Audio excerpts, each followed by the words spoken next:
Se las conoce como plantas sagradas. En el pasado se las consideraba un regalo de la naturaleza y fueron la llave mágica que usaban los chamanes para expandir la conciencia y experimentar lo divino. Pero hoy, lejos de su origen, algunos ven a estas plantas como un posible viaje a la destrucción. Aún en un mundo donde en la mayoría de los países su consumo es prohibido, hay quienes se atreven a iniciar este viaje y traspasar el tabú. Buenos Aires, Argentina. Un grupo de personas se entrega al alucinatorio ritual de la ayahuasca. Conocemos a un joven que logra sobrellevar terribles dolores físicos gracias al consumo de marihuana. En México, un antropólogo realiza un viaje por las sierras mazatecas en busca de hongos sagrados. Mientras que en el Distrito Federal, un hombre desafía sus propios límites al ingerir peyote en todas sus formas. ¿Qué riesgos seríamos capaces de afrontar para vivir una experiencia alucinatoria? ¿Hasta dónde estaríamos dispuestos a llegar para alcanzar un estado alterado de la conciencia? La única forma de saber la respuesta es derribar el tabú. Tabú, drogas ancestrales.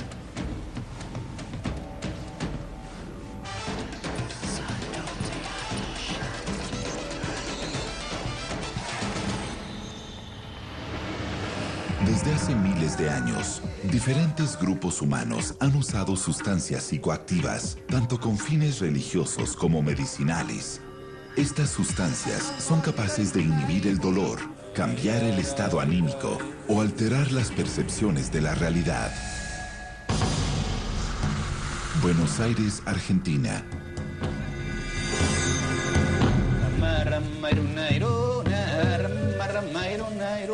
Jerónimo Tejedor es un psicólogo clínico que a su vez se ha interesado por el aprendizaje de las plantas sagradas en la selva del Perú. Si bien algunos lo verían como un chamán o brujo moderno, él prefiere definirse como un ayahuasquero. Hoy en día dedica su vida a los tratamientos del espíritu por medio de estas sustancias. Trabajo con personas con dependencia de las sustancias. También trabajo con niños que tienen enfermedades amenazantes a la vida, ¿no? Como por ejemplo la leucemia. Soy una persona que viaja, voy por un lado y por el otro y trabajo con ceremonias, ¿no? de esta medicina ancestral que es la ayahuasca.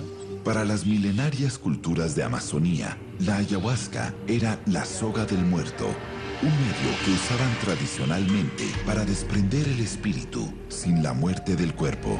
La ayahuasca es fundamentalmente un compuesto, es decir, es una liana que crece en la cuenca del Orinoco y del Amazonas, pero que debe ser combinada con otras plantas para potenciar su fuerza y es un alucinógeno potente que utilizan algunas tribus de esta región de América del Sur para iniciarse, para tener contacto con los espíritus, para cumplir, digamos, con las funciones que mencionaba de un chamán.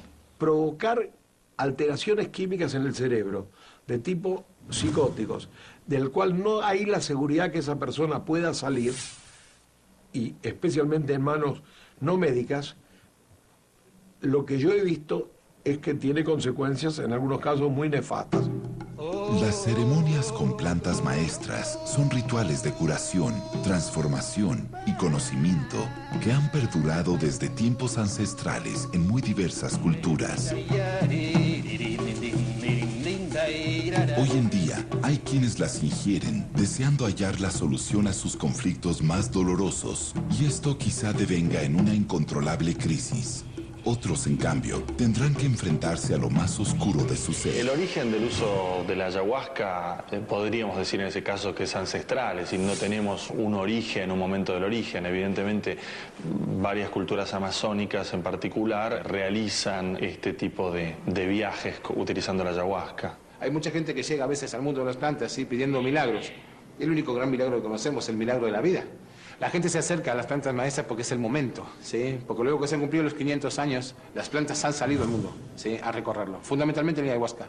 La ayahuasca es la primera que ha hecho, ¿sí?, esa punta de flecha, ¿sí?, esa punta de lanza, a salir al mundo occidental a mostrarse. Las plantas de estas características nos enseñan esto, ¿no? Son Son herramientas que nos permiten atravesar determinadas puertas para tomar contacto con cosas que van más allá de lo profano, por así decirlo, ¿no? Tiene que ver más con el orden de lo sacramental. Tomar contacto con la ayahuasca es tomar contacto con otra cultura, conocer acerca de lo que es lo que actualmente se define como chamanismo. Es una planta también llamada de poder o una planta medicinal importante, un enteógeno también, como se lo ha definido en algún momento. Hace algunos años, las drogas ancestrales fueron clasificadas como enteógenos, palabra que proviene de la raíz griega theos, Dios, y el prefijo en, dentro, que viene a significar el Dios adentro. Cada cultura tiene sus propias sustancias que alteran el estado anímico y que alteran los estados de conciencia. Entonces el hashish del oriente, los hongos mazatecos, el peyote, huichol, la ayahuasca sudamericana, todo esto nos parece extraño, ¿no? Y en Occidente es el alcohol. Se ha hecho una analogía con la sangre de Cristo, ¿no? Es decir, pero es fundamentalmente el alcohol en Occidente. Entonces cualquier otra sustancia que pertenezca a otras culturas nos es ajena, y en una actitud etnocentrista, que es un fenómeno universal, todas las culturas lo tienen, rechazamos todo lo que nos es ajeno.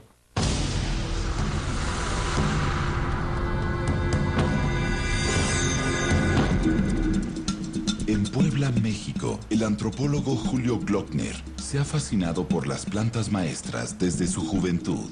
Hoy viajará hasta Huautla de Jiménez, un pueblo con más de 30,000 habitantes y un pasado que aún se hace presente. Intentará adentrarse en plena Sierra Mazateca en busca de los hongos que tanto ha estudiado en libros. Buscará encontrarse con los descendientes de la chamana María Sabina. Estamos haciendo un recorrido siguiendo la huella de Gordon Wasson en el viaje que hizo en los años 50 hacia Huautla de Jiménez, en busca de los hongos que utilizan el pueblo mazateco. Julio ha llegado a la ciudad de Huautla, donde se detiene a brindarle una ofrenda a María Sabina, guía mítica de Robert Wasson, en su velada con los hongos sagrados.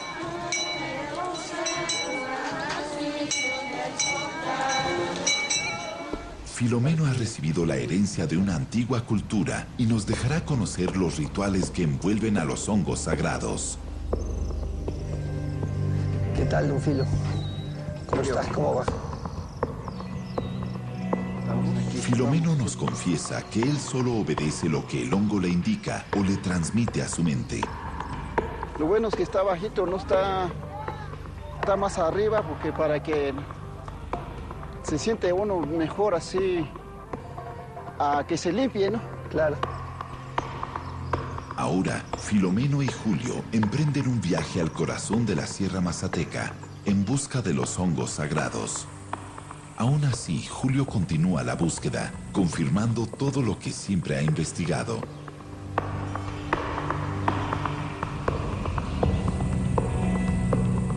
Hay de pronto una percepción distinta de las cosas. A medida que va transcurriendo el tiempo, se alcanza un refinamiento de los sentidos, una agudización de todos los sentidos, muy, muy grande, muy intensa, donde predomina sobre todo la belleza. Bueno, ya comenzamos. Ese quincha, esta es quincha. Cuininga cuelengan yo gatsi, gemillo. Cuininga cuelengan yo gatsi, hermano, cuininga cuele condale. Cuininga cuele cuatuchale. Hens hisinja sin chubi. Hin ay duende, hin ay chikutukusho. Hininga de nai hininga tonghai. Gangutistan gutinda subde. Yangakan rasa kan rani trim. Cuini trim ay. Los rezos de este sabio mazateco y el altar dan cuenta de que la cristianización ha dejado una profunda huella en el espíritu de este pueblo.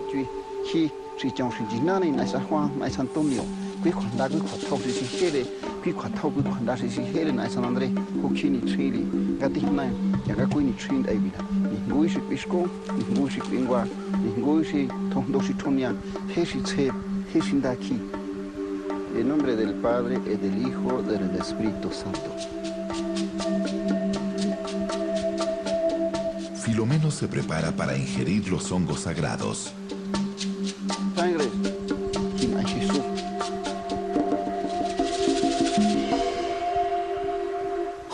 bendecido por Filomeno, quien poco a poco empieza a sentir los poderosos poderes y entrará en un misterioso trance. Una fuerza, una energía inexplicable es absorbida en este momento.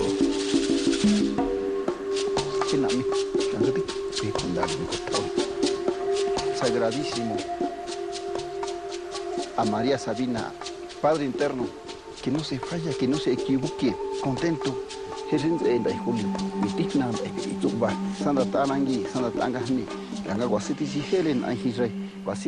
Fue una experiencia interesante estar con uno de los descendientes de María Sabina con su nieto, el único parece de la familia que continuó el trabajo de su abuela, en una ceremonia muy común entre los mazatecos. Es decir, es un ritual de protección, es una limpia y al mismo que implica una protección de la persona. Digamos, la integración hacia ella de una fuerza como se vio en el ritual.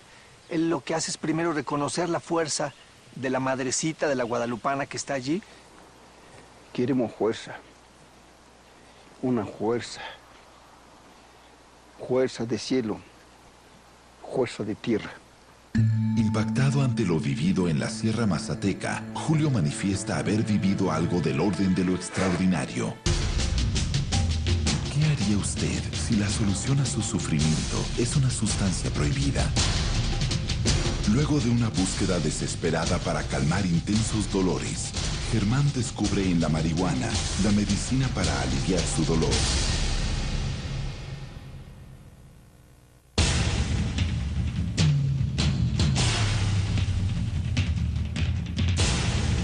Para los antiguos chamanes, las plantas tenían un espíritu y una gran misión: ayudar.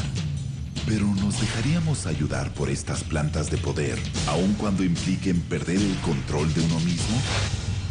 Tabú, drogas ancestrales. Y así como en la Sierra de Oaxaca se extiende una tierra de chamanes, regresamos a Buenos Aires, Argentina, donde entre el asfalto de la gran ciudad se encuentra Jerónimo, un chamán urbano que intenta sanar a sus pacientes.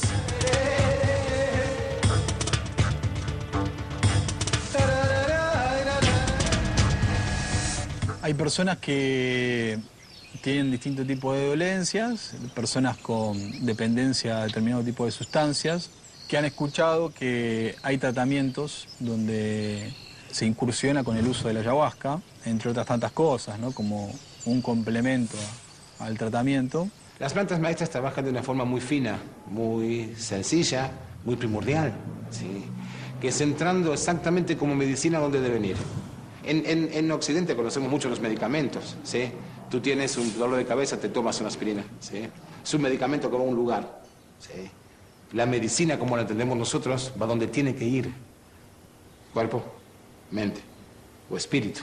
Pero no todos están de acuerdo con el uso psicoterapéutico de las drogas ancestrales. Todo lo que signifique el transferencia de adicciones es un juego que vienen planteando mucha gente que quiere seguir consumiendo y entonces quieren encontrar un mal menor.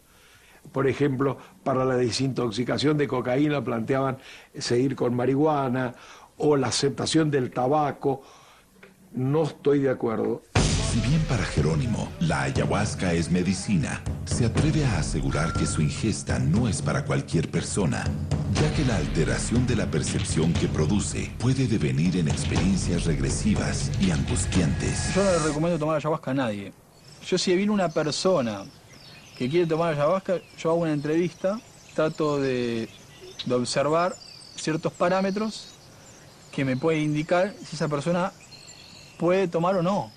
Conocedor de esta poderosa droga, Jerónimo se atreve a confesar que la planta se comunica con él a través de sueños y visiones. Lo que yo sentí internamente es cuando una rama se quiebra, ¿no? Cuando hay una fractura expuesta. Yo sentí eso internamente, adentro, ¿no? Acá adentro lo sentí. Algo en mí cambió. Bajo las órdenes de Jerónimo, un joven sociólogo está dispuesto a sumergirse en las profundidades de su conciencia para conectarse con otra dimensión espiritual y hallar la solución a sus problemas.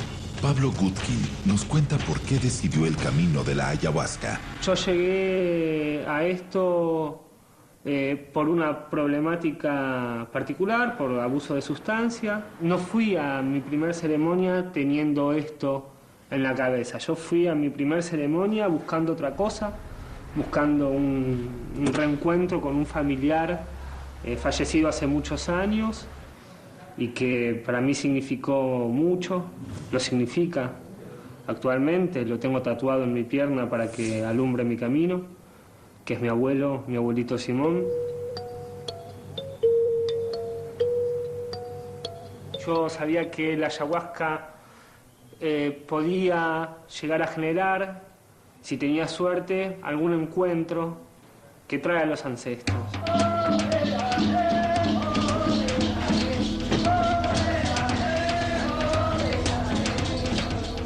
Según Pablo, la ayahuasca puede dar pistas sobre lo que uno ha hecho mal en su vida o puede aconsejar el camino a seguir.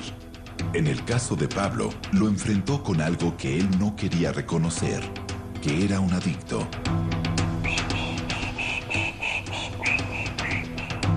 Uno de los instrumentos del tratamiento contra su adicción es la experiencia con ayahuasca. Pero antes de realizarlo, Jerónimo le practicará a Pablo una ceremonia tradicional de la curandería amazónica, la limpieza espiritual con tabaco. El procedimiento consiste en hacerle beber té de tabaco y agua repetidas veces. Uno va limpiando cosas que hay en el interior, básicamente a través del vómito, ¿no? No es muy agradable. Y yo pienso en eso y ya me dan cosas en el pecho. Antes de ir a la ceremonia yo ya tenía ganas de vomitar, pero tuve ceremonias de limpieza de tabaco que me han provocado visiones, que me han dejado de cama durante todo el día. Depende también en qué etapa del proceso está uno. Pablo ha experimentado ceremonias de tabaco que le han provocado sórdidas alucinaciones. Sin embargo, esto no lo ahuyenta al someterse a un ritual de ayahuasca, donde sabe que los riesgos de penetrar en sus demonios interiores son aún mayores.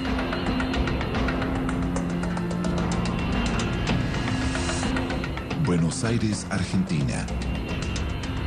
En un barrio residencial de la ciudad, pocas personas imaginarían encontrar un florido huerto de marihuana en la terraza de esta familia. Obviamente que siempre estoy en la clandestinidad y supuestamente estoy haciendo algo que no está dentro de la ley y hasta mismo dentro de la medicina. ¿Hasta dónde seríamos capaces de llegar para apalear un terrible dolor? ¿Estaríamos dispuestos a tener un jardín clandestino? La planta para mí es una medicina que me ayudó a seguir viviendo. O sea que es mi vida casi. Parte importantísima de mi vida. Como una solución a sus terribles dolores, Germán hace uso cotidiano del cannabis medicinal a raíz de un problema de malformación en su riñón. Yo pasé una niñez normal hasta los 18 años, de adolescencia normal. Empiezo a tener síntomas de dolor en la parte pélvica, a tener disfunciones urinarias y empiezan a hacerme estudios y se dan cuenta que que me faltaba el riñón del lado izquierdo. A los 21 años, o sea, después de todo ese tiempo yo pasé de médicos en médicos y nadie se ponía a pensar que los síntomas que yo tenía podían venir de una malformación, no se sabía nada. Los grandes intentos de los médicos por paliar su dolor lo llevaron a varias cirugías. Sin embargo, su dolor continuaba y Germán no podía hacer su vida normal. Y él presentaba un cuadro de dolor que afectaba la mitad del cuerpo izquierdo, que después de recorrer varios centros y de ciertas aplicaciones de algunas sustancias locales, no calmaba el dolor, que es un recorrido que hacen bastante frecuentemente los pacientes con neuropatías dolorosas o con enfermedades dolorosas. Abrumado por insoportables dolores, la vida de Germán estaba plagada de analgésicos, análisis invasivos y sobre todo mucha frustración. Nada parecía poder calmar su sufrimiento. Fue recién en el año 2006 en la que su médico le recetó un novedoso medicamento llamado Sesamet. Sin saberlo, sería la llave a otro mundo, al mundo de la cultura cannabis. El prospecto del medicamento que yo estaba tomando en ese momento para manejar el dolor decía que era un cannabinoide y que tenía una relación con lo que se puede extraer de una planta de cannabis. Estas drogas lo que hacen imitan la acción del THC. Es un cannabinoide que actúa a nivel de otras vías que regulan el dolor. Fue ahí cuando Germán decidió tomar cartas en el asunto y fabricarse su propia medicina, la marihuana. Desde ese momento, Germán sería consciente que entraría al corazón mismo del tabú.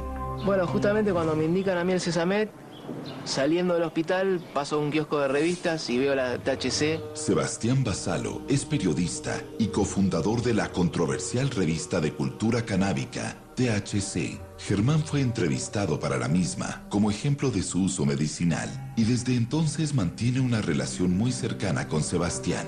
La marihuana no solo alivia el dolor, sino que la sensación o este principio de placer que produce contribuye un montón a mejorar el bienestar de la persona que la consume. Con sus polémicas publicaciones en los puestos de diarios de su país, Sebastián afirma que uno de los propósitos de su revista es difundir los usos medicinales que tiene la marihuana. La marihuana fumada entera, ¿sí?, tiene componentes que hacen daño.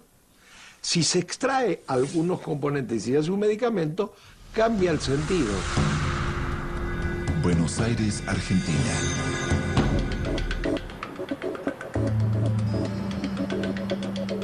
Ahora sí, llegó el momento de una nueva ingesta de ayahuasca, una ceremonia en la que Pablo participará junto a un grupo de personas. La ceremonia se realiza en secreto. Al realizarse en plena ciudad de Buenos Aires, muchos vecinos podrían denunciar este tipo de rito al considerar que se transgrede la barrera de lo permitido y de lo aceptado en una cultura urbana. Tengan en cuenta que no se puede conversar, no se puede tener contacto corporal, no se puede interactuar. Si hay alguno que está pasando alguna situación difícil y que no las puede manejar por sus propios medios, entonces me pueden avisar y con seguridad que se sale de ese lugar, ¿no? Lo último que se pierde es la confianza y la serenidad. Los efectos cuando uno ingiere la ayahuasca son diversos, ¿no? Podemos enumerar, es una lista, puede ser vómito, diarrea, temblores, sudoración, frío, calor, visiones en colores, mareación, sensación de miedo, ¿no? Náuseas. Comienza la ceremonia. La misma es guiada por música, ícaros y mantras. Ay, Aruna me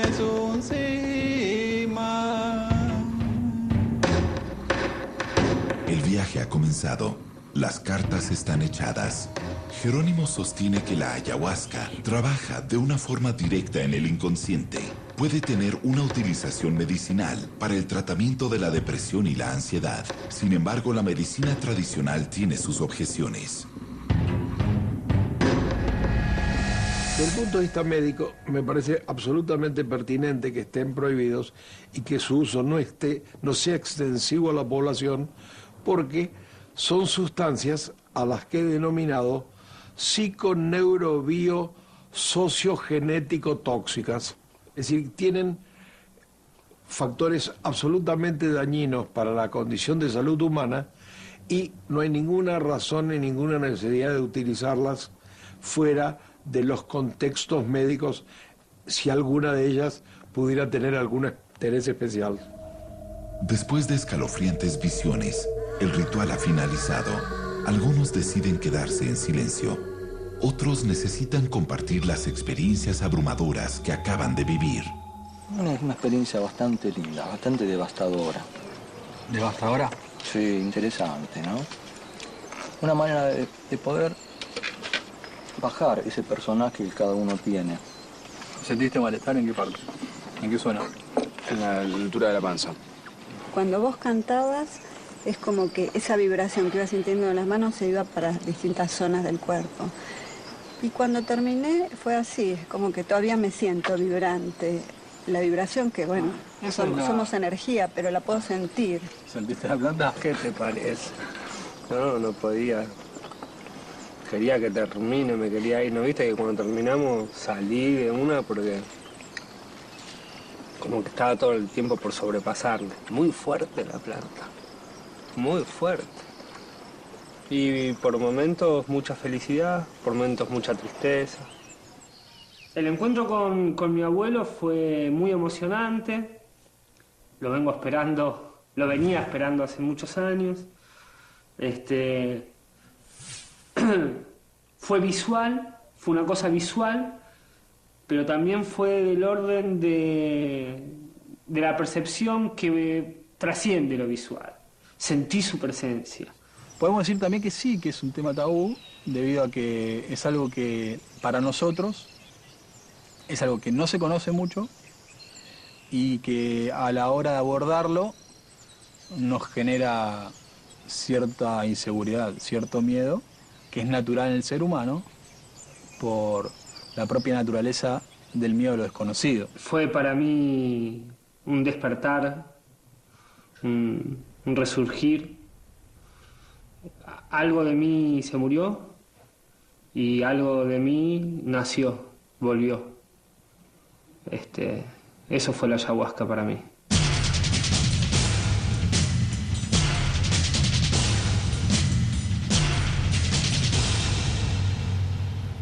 Tabú, drogas ancestrales.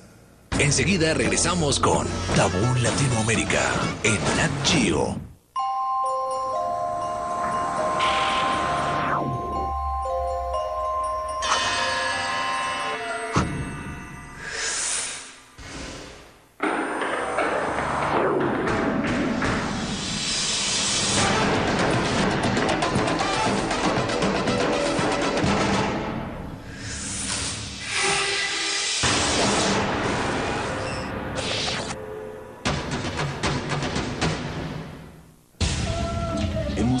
¿En la actualidad la sabiduría de los chamanes? ¿O es que simplemente preferimos olvidarnos por temor a sus misteriosos poderes? Quizás la forma de saberlo es adentrándonos en el conocimiento de estas culturas ancestrales.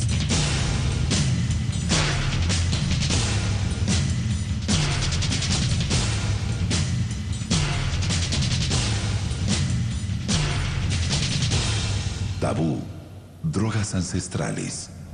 Germán visita la redacción de la revista, en donde periodistas y diseñadores intercambian información sobre la despenalización, mientras fuman libremente marihuana, a los ojos de una sociedad que aún puede tener gran resistencia al uso de esta sustancia, por su frecuente asociación con el crimen y el tráfico. Es difícil encontrar un límite claro entre el uso medicinal y el uso recreativo. ¿Y a qué voy? A simple vista uno te diría, bueno, en el uso recreativo lo que más prevalece es el principio de placer, terrible, negado por la sociedad rotunda y continuamente. Es decir, hay como una negación clara en la sociedad que cada vez se abre más, pero que sigue siendo hoy en día un tabú, que es la negación del principio de placer. Buenos Aires, Argentina. Germán, lejos de toda mirada prejuiciosa, parece haber tenido que traspasar los límites de lo convencional. Germán sostiene que ahora tiene su propio médico a pocos metros de su cuarto. Para lograr un mejor efecto y no dañar sus pulmones, Germán realiza una enorme tarea. Debe utilizar un vaporizador diariamente para extraer el componente THC y poder comenzar su día sin sentir agobiantes dolores. Yo en dolor agudo no es donde más recurro a la planta. Siempre lo que yo hago es como una profilaxis de dolor, como evitar que el dolor o la crisis sea mayor. Si bien los dolores de Germán son más leves gracias al consumo de cannabis, día a día el fantasma de vivir en la ilegalidad se hace presente. Cuando las plantas empiezan a aflorar y empiezan a tomar una dimensión que dicen acá estoy, y uno tira un lugar que es una terraza y tampoco puede camuflar demasiado, siempre tenés la persecución, la paranoia. Yo creo que la prohibición tiene mucho que ver también con la oposición a un mundo moderno que le apuesta a obtener del individuo el máximo rendimiento en su trabajo. Y la marihuana es una planta que tiende más a la relajación, digamos, a tomar las cosas con calma, a ver el mundo de una manera despreocupada, ligera.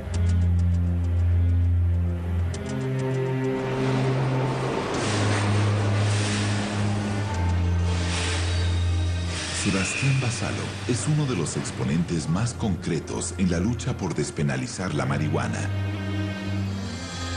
Su perseverancia obtuvo su recompensa en el año 2009, cuando un fallo de la Corte Suprema legalizó la tenencia para consumo personal en la Argentina. Raúl Zaffaroni es ministro de la Corte Suprema en la Argentina y director del Departamento de Derecho Penal de la Universidad de Buenos Aires. Su visión acerca de un caso como el que vive Germán es abierta y alentadora. La tenencia de una planta de marihuana en la casa no genera un riesgo de distribución porque la producción que puede tener es mínima. En consecuencia, y más aún, si cada uno tuviese una planta de marihuana en la casa, se acaba el tráfico, lo cual socialmente es bastante beneficioso. Si cada consumidor quisiese tener la plantita, bueno, tiene la plantita, no tenemos más tráfico. Germán tuvo que pasar por diferentes hospitales, análisis clínicos, cirugías y someterse a una infinita variedad de tratamientos del dolor, para finalmente hallar el alivio, la marihuana. En el caso de Germán, tal cual se plantea, creo que es bastante claro que hay una indicación médica. Si la indicación médica no es disparatada, es decir, si es válida en el ámbito médico, bueno, creo que no es que esté justificado, sino que está fuera del ámbito de prohibición de la norma. La norma prohíbe con un objetivo, el objetivo es la salud pública, el bien jurídico es la salud pública. Si hay un criterio terapéutico para tratar la salud de una persona, no está afectando la salud pública. Punto, no tenemos por qué meternos. Queda fuera de la prohibición.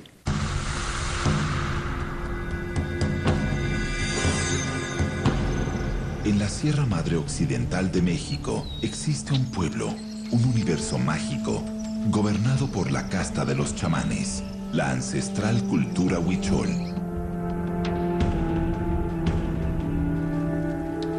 Abenamar luce como un aborigen, usa aros y lleva el pelo largo, en concordancia con la identidad que ha elegido, el universo huichol. Las ricas tradiciones ceremoniales se ven manifestadas en las artesanías de los huicholes, transmitidas de generación en generación para así preservar su cultura. En su arte, reproducen dibujos geométricos y figuras fantásticas, muy relacionadas con la ingesta del peyote o jicuri, estandarte de su identidad religiosa y espiritual. Mi acercamiento con el jicuri fue después de mucho tiempo de haber conocido a Rosalío. Me invitaron a unas ceremonias y después de eso, mucho tiempo después, un día me dijeron que podía comer tantito jicuri. Los huicholes usan el peyote como parte de sus rituales desde épocas ancestrales y hasta el día de hoy se realizan fiestas religiosas para conseguir la curación de las enfermedades y acceder a otros mundos. El jicuri es un mensajero de tu interior hacia los dioses, hacia los cerros, hacia el aire. Es como una interfase en la que te hace posible escucharlos, hace posible que los entiendas. ¿Hasta dónde estaríamos dispuestos a llegar para entrar en otras dimensiones? ¿Qué ocurriría si al llegar descubriéramos que no hay retorno?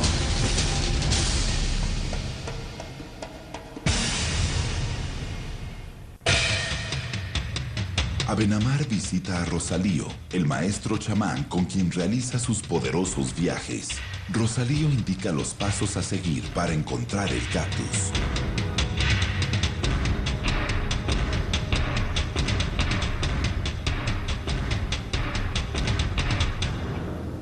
Nosotros vamos en el desierto a dejar a la ofrenda. Tienes que llevar lo que es importante, las velas, las flechas, las que son más importantes. Y a donde lo encuentres, si tienes suerte, lo vas a encontrar.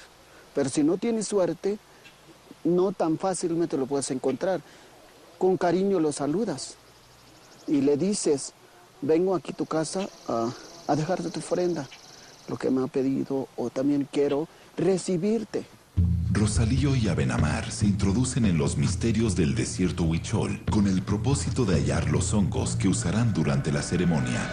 La gente piensa que es droga, pero si no lo usas bien, a lo mejor te puede ser droga, pero no No es eso. Eso es para nosotros es muy sagrado. No tienes que mezclar, necesitas recibir una. Porque la gente que van allá nada más consume todo y se vuelve loco porque no saben lo que es. Se sabe que el principal cactus con propiedades alucinógenas es el peyote. Algunos viejos chamanes lo conocen como el mensajero divino y otros lo describen como la planta que hace que los ojos se maravillen. El peyote es un cactus que crece en el norte de México, en las zonas semidesérticas del norte de México, del sur de Estados Unidos, que han utilizado ancestralmente los pueblos, en el caso de México, huicholes, coras, tarahumaras. Es una planta muy importante que desempeña un papel fundamental en su mitología, en la organización de su ritual, en las peticiones de lluvia, en el ciclo agrícola. En fin, una planta que tiene una importancia cultural muy grande. Alucinógenos, enteógenos, drogas visionarias o drogas de poder son algunos de los nombres que reciben las plantas maestras. Pero ¿qué ocurre cuando un joven decide consumir peyote en una ciudad sobrecargada de estímulos? ¿Qué ocurre cuando el cactus es consumido fuera de su contexto y sin la supervisión de ningún experto? Para muchos sería traspasar una frontera.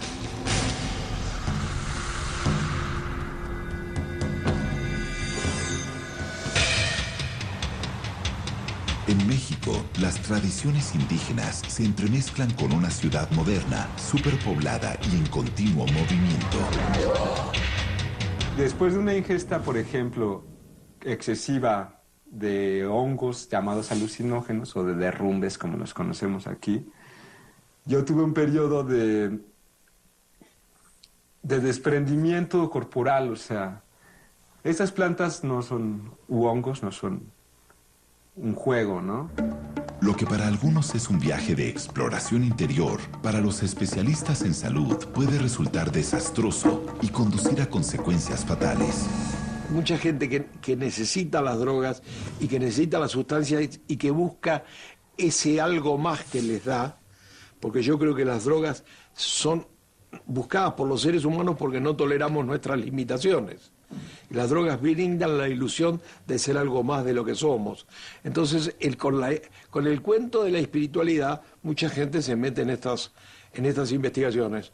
Pues en la ciudad, pues es muy distinto, porque una planta sagrada lo que nos hace es entrar en un estado alterado de conciencia, en un estado diferente de percepciones. Estamos viendo las interconexiones a nivel energético que tenemos con todo lo que nos rodea. Entonces es muy distinto estar en el lugar en donde se produce el peyote y donde está relacionado inclusive a nivel químico con los nutrientes de la tierra, por ejemplo, y que por eso nos da esas propiedades. Entonces es la diferencia. Hacerlo allá estás como, para ti sería como estar en la nada, ¿no? Y hacerlo aquí sería como estar adentro de todo tu ser. Sin embargo, a Tulio no parece asustarle las consecuencias que debió afrontar en experiencias anteriores. Precisamente por la falta de conocimientos, yo he estado afuera de la realidad periodos largos de tiempo, como medio año. La gente comúnmente le llama quedarse en el viaje, ¿no? Entonces yo literalmente me quedé en el viaje la primera vez que ingerí hongos, ¿no? Esto me llevó a problemas familiares muy fuertes porque yo no podía dormir, por ejemplo. Conciliaba aproximadamente 2 horas de sueño por día. Tener un mal viaje es el nombre que reciben las experiencias negativas a raíz de la ingesta de alucinógenos. Crisis de pánico asociadas a confusión mental o alucinaciones con pérdida de autocontrol y peligro de suicidio son algunos de los riesgos que pueden aparecer. En cambio, para Abenamar, su experiencia con consumo de peyote parece ser distinta.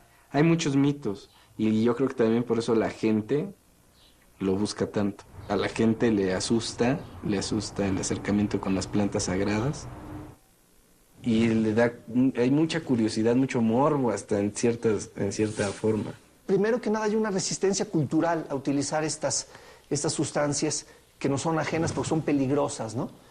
Fueron consideradas como diabólicas durante muchos siglos y estos prejuicios están todavía en el mundo moderno, ¿no? Finalmente llega el momento culminante. El chamán y su ayudante han decidido ingerir el peyote recién recolectado.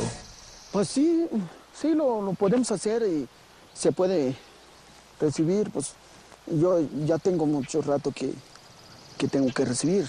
Ya tenía pues casi 2 semanas que ya estoy diciendo, ay, quiero, ¿no? Quiero recibir, pero nunca lo he hecho. Hasta con ahorita, ahorita estamos aquí. Entonces que lo podemos recibir. Yo creo que es importante que entienda también la gente que no tiene caso que lo consuman si no llevan un camino, porque no lo van a entender, no van a entender lo que les quiere decir el peyote.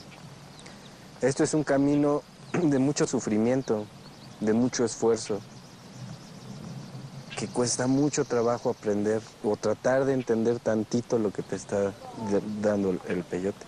Porque también si tú no sabes, te pueden decir toda la verdad y te pueden enseñar muchas cosas, pero si tú no estás limpio, no lo vas a entender. Rosalío y Abenamar están listos para ingerir peyote. Los hijos del maestro chamán deciden sumarse al ritual. Es un momento de mucha solemnidad.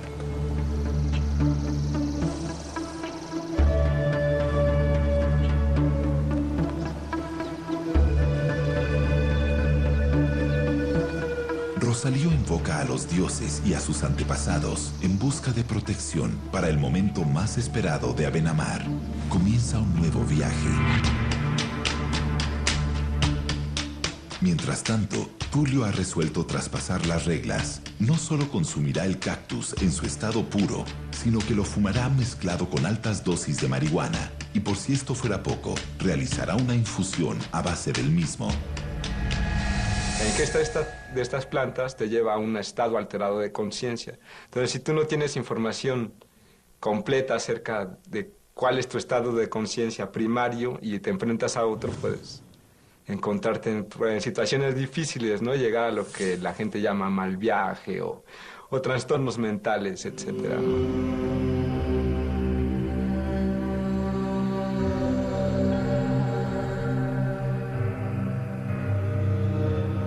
Ya están todas las cartas echadas. Tulio se entregará a los alucinatorios y laberínticos efectos del peyote. Ha decidido empezar por la infusión.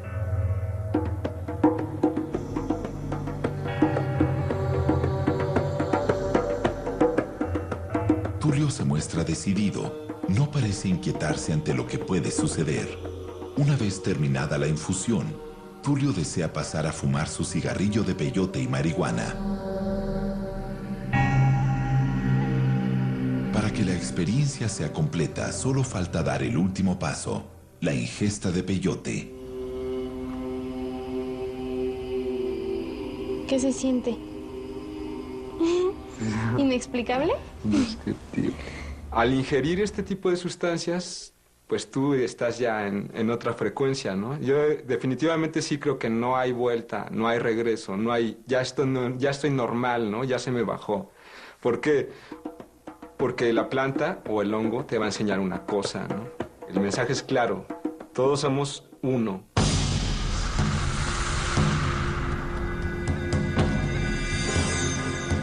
La experiencia de hoy fue, muy tranquilo. En ese momento se puede entender que te están bendiciendo, que el viento te oyó y que la lluvia te oyó y se hicieron presentes y te limpian. Sacar la planta de su contexto ritual es cuando se pierde pasas la frontera entre, podríamos decir, la curación y la adicción, ¿no? Ese sería el tabú. La religiosidad católica o protestante está muy lejos de proporcionarle a las personas una experiencia religiosa fuerte. Para algunos, las experiencias espirituales están asociadas a estados alterados de conciencia, en donde la gente se anima a correr el riesgo al usar sustancias ilegales. Pero en contraposición a esta postura, se enmarca la tradición de los antiguos chamanes, quienes aseguraron en sus experiencias transpersonales poder ver a Dios de frente. Lo cierto es que en un mundo diverso que privilegia el plano racional de la conciencia, las plantas maestras siguen siendo la puerta hacia otra realidad, hacia lo tabú.